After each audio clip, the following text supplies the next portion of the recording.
The way we consume and share news today, it is largely rooted in social media outlets. The reason why it's crucial to look at what's being discussed online. Like that sinkhole in Yangyang, the images of a convenience store nearly collapsing on itself. I'm sure you've seen it by now. Let's get into details of what happened. And as for freeing dolphins, well, it's important to talk about it, the perks, but also the pitfalls of aquariums. From the hottest issues to trends for our daily social media minute, we're joined by Erica. Good morning. How are you today? Better than yesterday, but I'm still coughing through my show. Thank goodness I have a cough button. I hope you feel better. I hope you feel better, Erica. Thank you. I mean, what can we do? Let time pass. We survived COVID. Yeah. In the initial, 2 years, basically, and then here we are. And then here we are. It is really more contagious, is it not? It is spreading faster. There you have it. So I think taking those precautionary notes a little bit more seriously, that's important for us too. Let's jump into our first buzzword of the day. Sinkhole. And this, honestly, the pictures, the videos. Terrifying. It is terrifying. Now, the thing about sinkholes is that not only are they deadly, potentially deadly, they're almost entirely unpredictable. That's the scary part about sinkholes. I mean, in this day and age, really, we're shooting people into space regularly now, and yet we can't figure out sinkholes for some reason. Exactly. So what happened was a large sinkhole opened up at a construction site in the East Coast county of Yangyang yesterday. The sinkhole measured roughly 12 meters by 8 meters. It was around 5 meters deep.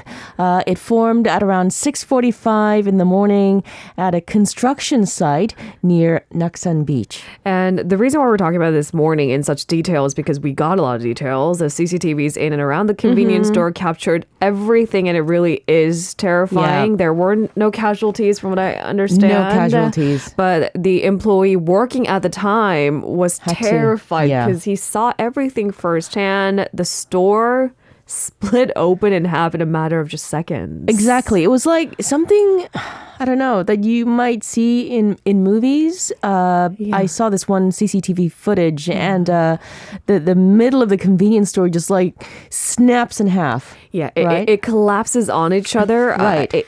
I can't even describe it in words, but you're right. It's like a scene out of something completely fictitious and it looks unreal. It happens in a matter of seconds. I think that's frightening. If there were more customers in the store, could you imagine the damage? I know. Thankfully, like you said, no casualties have been reported. However, an adjacent single-story building crumbled into the hole. Now, all of this happened while 96 guests were staying at nearby lodging facilities. Those 96 people and the convenience store owner managed to evacuate on their own when the ground sank. Okay, so I'm sure they will be going through weeks and weeks of trying to understand the nature of the sinkhole. But what was the cause of the sinkhole? Do we know? Sinkholes, which are also called sinks, oftentimes occur because of water underground. Most often, these gaping holes form because of the extreme erosion that is taking place in the rocks beneath the soil.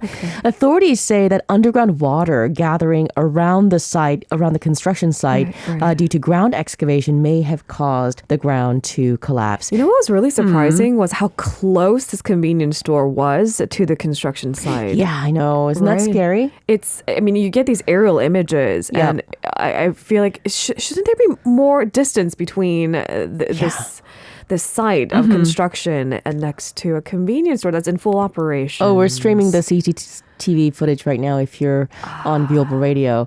To determine the exact cause, officials from the county government as well as, authorities from water and gas companies have launched an investigation and work to restore the area is also currently underway. Now, the same construction site on which they're currently building a lodging facility has reported at least 10 sinkholes this year alone. See, that's a lot of red flags. A lot of red flags. And from what I understand, people in this neighborhood have filed a number of complaints prior to this latest sinkhole, trying to deter similar events from happening. Yes. But now maybe this serves as a much more serious warning. And I have a feeling that the construction is going to be halted for some time. Okay, so nobody wins in this case. I don't really understand the nature of sinkhole completely. Maybe this will help us guide in the right direction can better prepare for the next just awful events from happening, Mm-hmm. right?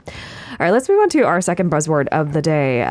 South Korea's last captive Indo-Pacific bottlenose dolphin is to be released into the wild after Yes. getting prepared to basically, how does a captive dolphin acclimate to wild surroundings? That's right. They go through weeks and weeks and weeks of adjustments.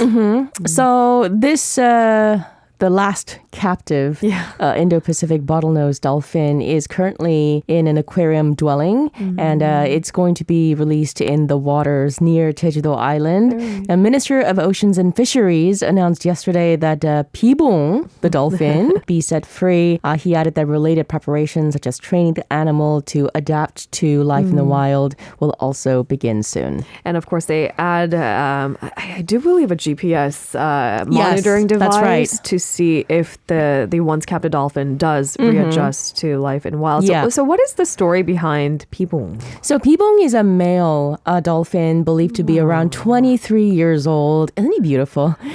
He was captured in waters near Jeju-do back in 2005. And following his capture, he was trained to perform for visitors at the Pacific Land Marine Park in Jeju-do Island. And then something happened in 2012. The Indo-Pacific bottlenose dolphin was designated as a protected marine species, which led to a total of 7 dolphins in captivity being released into the ocean. There you have it. Yep. So circumstances have changed for the preservation of the species. So they decided, okay, maybe we need to release this dolphin in captivity and see if it can acclimate to wildlife. For many years, animal activists have been urging the government to free captive dolphins from marine parks particularly. I mean, they need to travel miles and miles on end each day. That's right. You know, a total of 20 aquatic mammals, including whales and dolphins, have died at local aquariums in the span of just 4 years between 2016 and 2020. It's really not an ideal environment for these mammals to live in. It's not. And perhaps at the time when they were first brought to these aquariums and zoos, maybe we were less socially aware. That's right. But times have changed. We're a bit more woke now. I'd hope so. Yeah. And it's not necessarily good for, because that's like the big defense, right? It's good for children's education to see animals up close. Not necessarily No. when the environment is suffering a great deal. Now, for many years, animal activists have been urging the government to, again, free captive dolphins from marine parks for honestly a number of different reasons, right? And this is one of the many. So what's next phase for this project? Yeah, you mentioned it. The government plans to attach a deep GPS device to Pibong before they release him back into the wild to track his movements and other data over a period of 1 year.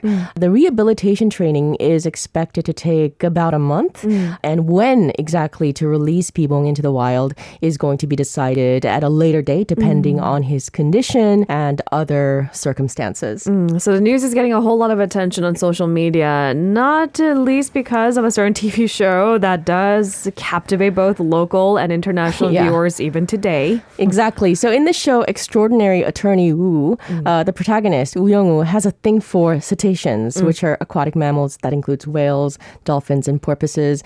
In episode 4 of the series, she passionately talks about how these captive dolphins surviving on frozen fish and performing shows every day throughout the year are only able to live 4 years out of their average lifespan of 40 years in the wild. Is that factual? Yes. It's been fact-checked. It's fact-checked. Okay. And now she also specifically mentions how, thanks to a Supreme Court ruling and relentless campaigning by activists, 3 dolphins, which used to live in the same aquarium marine park, Chunsam, Boksun, and Sampal, were released in the wild off the coast of Jeju-do Island. And I just came across a really interesting story this morning.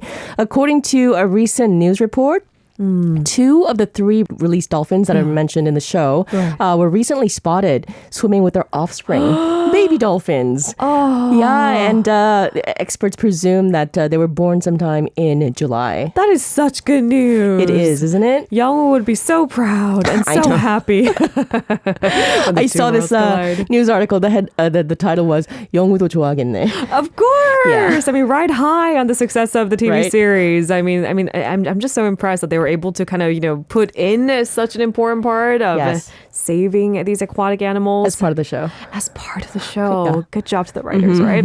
Let's move on to our final buzzword of the day. Blackpink's Lisa taking over the world. Yes, that's right. So La Lisa, the first solo single by Lisa of Blackpink, sailed to the top of Billboard's Hot Trending Songs chart. Dated August 6th. She's the first female pop artist to claim the number one spot. Because that's a brand new list, isn't it? It's a brand new chart. Hot trending songs That's right. chart. So the tally is powered by Twitter and it's ranked by online streaming activity data. It's a weekly recap of the most popular songs across different genres and across the world. Lisa's single climbed 5 places to the top spot from the previous week. And it's also the only song to remain on the chart since it was launched 41 weeks ago. That's really impressive. Now, one of her other singles, Yeah. Money, is at number 3 on the chart currently. So Lisa's 2 different tracks are topping the charts. Yes. Lisa has been going strong since the debut of her solo single in September last year, in That's fact. right. The single hit Billboard's Hot 100 at number 84. It's topped iTunes Top Songs chart in 72 regions across the world. The accompanying music video surpassed 500 million views on YouTube in June, which is a record for a female K-pop solo act. Look at that. And apparently the month of August is going to be pretty fierce for girl groups returning to the scene. Yep. Girls' Generation is scheduled to make a comeback tomorrow, I I believe. saw that. Blackpink is getting ready for a comeback within this month. And that's apparently after like almost 2 years of hiatus. So that's really exciting. Yes. Twice is also making a comeback. Oh, they are? All within the month of August. Okay, so lots to look forward to. Lots to look forward to. Thank you so much, Erica, for today's talk. See you tomorrow. See you tomorrow. If you're listening to our program using the podcast service, just a reminder that we do go live Monday through Friday, 7 a.m. Korea Standard Time. So tune in and help us make the show more informative by giving us your input. See you bright and early on Good Morning Seoul.